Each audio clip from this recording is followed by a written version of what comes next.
Hi friends, welcome to Buvis Tasty World.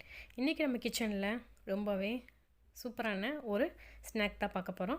மரவள்ளி கிழங்கு வச்சு ஒரு பனியாரம், ஸ்வீட் மரவள்ளி கிழங்கு பனியாரம் எப்படி பண்ணுறதுன்னு பார்க்க போகிறோம். வாங்க வீடியோக்குள்ளே போகலாம்.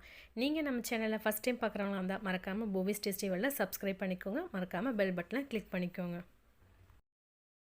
நம்ம பனியாரம் பண்ணுறதுக்கு ஃபஸ்ட்டு வந்து அரிசி ஊற வச்சுக்கலாம். இட்லி அரிசி இல்லைன்னா புழுங்கல் அரிசி ரெண்டில் எது வேணாலும் நம்ம பயன்படுத்திக்கலாம். அதில் நம்ம 1/2 கிலோ வந்து ஊற வச்சு 2 மணி நேரத்துக்கு முன்னாடி ஊற வச்சுக்கலாம். நம்ம கிழங்கு எவ்வளோ எடுக்கிறோமோ அதே அளவு அரிசி ஊற வைக்கணும். அதனால் கிழங்கு 1/2 கிலோ, அரிசி 1/2 கிலோ, அந்த ரேஷியோவில் நம்ம இப்போ ஊற வச்சுருக்கோம். ஊறட்டும் 2 மணி நேரம். நம்ம மரவள்ளி கிழங்கு பனியாரம் செய்கிறதுக்கு 1/2 கிலோ அளவுக்கு மரவள்ளி கிழங்கு எடுத்துருக்கோம். இதை நல்லா கழுவிட்டு சீவி எடுத்துக்கலாம். பாருங்கள், இது போல் நல்லா சீவி எடுத்ததுக்கப்புறம் நம்ம அரைச்சி எடுத்துக்கலாம். நம்ம வந்து தனியாக மிக்சியில் அரைச்சோம் அப்படின்னா வந்து ரொம்ப தனித்தனியாக ஆயிரும்.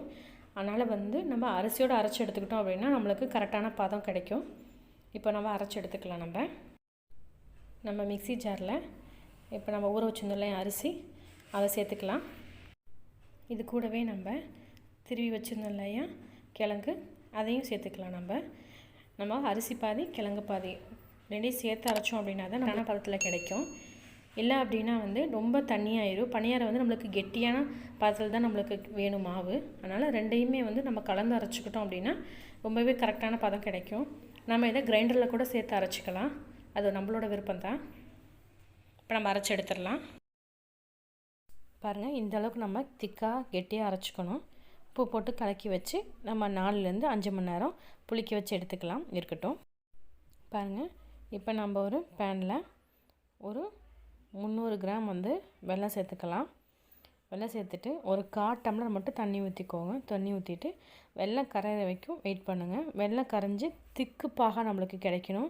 இதுக்கு வந்து வெல்லம் கரைஞ்சாலே போதும். நம்ம கொஞ்சமாக தண்ணி ஊற்றிருக்கிறதுனால நம்மளுக்கு பாக வந்து திக்காக தான் கிடைக்கும். ஏன்னா பனியாரத்தில் ஊற்றும் போது ரொம்ப தண்ணியாக இருக்கக்கூடாது. அதனால் நம்ம திக்கான பாக காய்ச்சி எடுத்துக்கலாம். பாருங்கள், எல்லாம் கரைஞ்சி இது போல் கொதிக்க ஆரம்பிச்சிடும். கொதிக்கும் போது இதுக்கு நம்ம ஸ்டேஜெல்லாம் தேவை கிடையாது. நம்ம பாகு பதம், கம்பி பதம் அதெல்லாம் எதுவும் தேவை கிடையாது. வெல்லம் வந்து கரைஞ்சாலே போதுமானது. கரைஞ்சி ஒரு 2 நிமிஷம் கொதிக்கணும். பாருங்கள், இந்த அளவுக்கு கொதித்து வரும்போது நம்ம உடனே அதில் மாவில் கலந்துடணும். ரொம்ப நேரம் வச்சுருந்தோம் அப்படின்னா வந்து அதுலேருந்து எடுக்க முடியாது. மறுபடியும் தண்ணி ஊற்றி நம்ம பாகு மாதிரி காய்ச்சணும், ரொம்ப தண்ணி ஆயிரும். அதனால் இந்த ஸ்டேஜ் வந்தோடனையும் நம்ம கரெக்டாக போய் மாவில் ஊற்றிடணும். பாருங்கள், இதுக்கு வந்து ஒரு 1/2 மூடி போல் தேங்காய் எடுத்துக்கலாம். தேங்காய் வந்து நம்ம டேரெக்டாக அதில் சேர்த்தோம் அப்படின்னா கொஞ்சம் திப்பியாக இருக்கும். அதனால் நம்ம வந்து தேங்காவை ஒரு மிக்சியில் போட்டுட்டு லைட்டாக ஒரு சுற்றினதுக்கப்புறம் ஒரு பல்ஸ் மட்டும் கொடுத்துட்டு நம்ம மாவில் கலந்துடலாம். பாருங்கள், நான் முன்னாடியே தேங்காய் வந்து ஒரு பல்ஸ் வச்சு எடுத்துருந்தேன். இப்போ நாம் வந்து நம்ம 4 மணி நேரம் புளிக்க வச்சுருந்தோம் இல்லையா, அந்த மாவில் வந்து இதை நம்ம கலந்துடலாம்.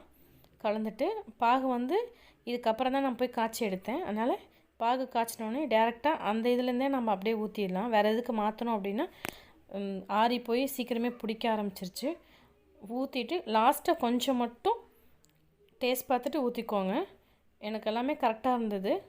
கடைசியாக மண் ஏதாவது இருந்துச்சு அப்படின்னா நீங்கள் ஸ்டாப் பண்ணிக்கலாம். பாருங்கள், இப்போ நம்ம எல்லாம் ஊற்றியாச்சு.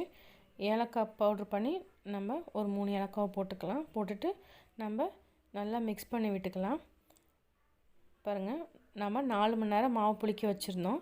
புளிக்க வச்சுட்டு அதுக்கப்புறம் தான் வந்து நம்ம தேங்காய் வந்து வெள்ளைப்பாகு இது ரெண்டையும் நம்ம மிக்ஸ் பண்ணுறோம் இதில்.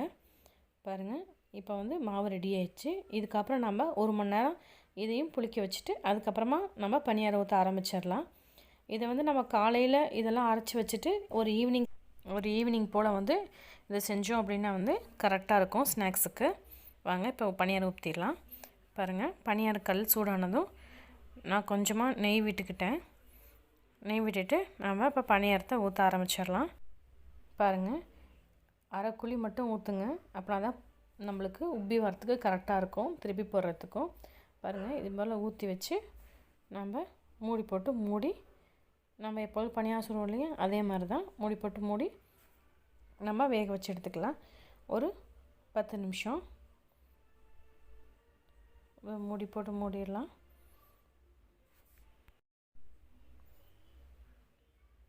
இப்போ வெந்திருக்கும். 10 நிமிஷம் போல் ஆயிடுச்சு. இப்போ எடுத்து பாருங்கள் இந்த அளவுக்கு ஓட்டை ஓட்டையாக விழுந்து நம்மளுக்கு நல்லா வெந்து வந்திருக்கு. இப்போ திருப்பி போடுங்க. இதுக்காக நம்ம சோடாப்பூ எதுவுமே போடல, ஆப்ப சோடா எதுவுமே போடலை. பாருங்கள் நல்லா வெந்து வந்திருக்கு. இது போல் திருப்பி விட்டு இன்னொரு 5 மினிட்ஸ் கழித்து நம்ம இதை எடுத்துடலாம். பாருங்கள் இது ரெடி ஆயிடுச்சு. நம்ம இப்போ இதை சர்வ் பண்ணிடலாம். பாருங்கள் ரொம்பவே சூப்பராக வந்திருந்தது.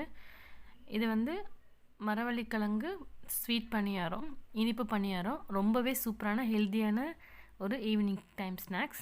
நீங்களும் செஞ்சு பார்த்துட்டு எப்படி இருந்துச்சு மறக்காமல் கமெண்ட் பண்ணுங்கள். இந்த வீடியோ உங்களுக்கு பிடிச்சிருந்தால் மறக்காமல் லைக் பண்ணுங்கள், ஷேர் பண்ணுங்கள், கமெண்ட் பண்ணுங்கள். மறக்காமல் பெல் பட்டனை கிளிக் பண்ணிக்கோங்க. தேங்க்யூ.